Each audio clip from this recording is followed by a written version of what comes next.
जय महादेव, जय माता तारा। किसी साधक ने पूछा कि महाराज जी, अगर हम लोग बहुत तंत्र की साधना करते हैं, लेकिन कई बार कुछ तांत्रिक लोग हमारे ऊपर जब प्रभाव कर देते हैं, मंत्रों का एक जादू कर देते, तो उसे हम वापस कैसे भेजें?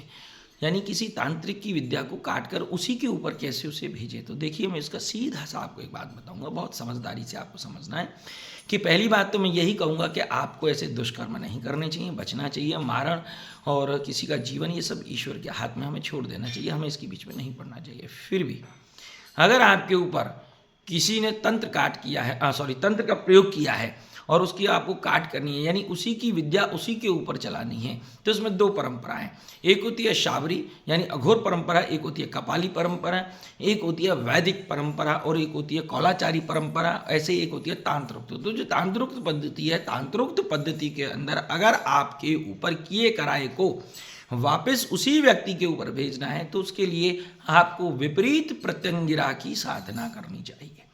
जी हाँ, विपरीत प्रत्यंगिरा यानी देवी का एक वो रूप जिसमें शरीर माँ भगवती का स्त्री स्वरूप में है और जो मुख है वो सिंह स्वरूप में है, इसको हम विपरीत प्रत्यंगिरा का रूप भी कहते हैं। प्रत्यंगिरा ही रूप है ये। बगला का भी विपरीत प्रत्यंगिरा है, चामुंडा का भी विपरीत प्रत्यंगिरा है और महाकाली का भी विपरीत। तीनों देवियां अलग अलग हैं, तीनों का मंत्र अलग है, तीनों ही विपरीत प्रत्यंगिरा के रूप में काम करती हैं, तीनों का ही अलग है।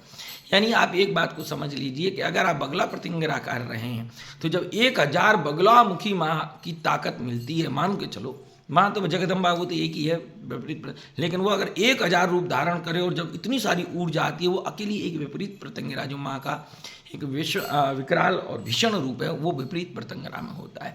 विपरीत प्रत्यंगिरा अपने साधक के शत्रु को देखा है मैंने, कई बार प्रयोग किया है, वो लास्ट 5 से 6 दिन में उसको रिजल्ट दे देती है और उसको जो भी उसने किया है उसे खत्म कर देती है और अपने साधक को विजयी दिला देती है। तो ये विपरीत प्रत्यंगिरा का। लेकिन विपरीत प्रत्यंगिरा की साधना वही कर सकता है जिसने माँ बगला या महाकाली या माँ चामुंडा, इन 3 में से पहले किसी ने साधना कर रखी हो। सीधे विपरीत प्रत्यंगिरा की साधना ना करें, और अगर कर रहे हैं तो किसी एक अच्छे गुरु के सानिध्य में करें।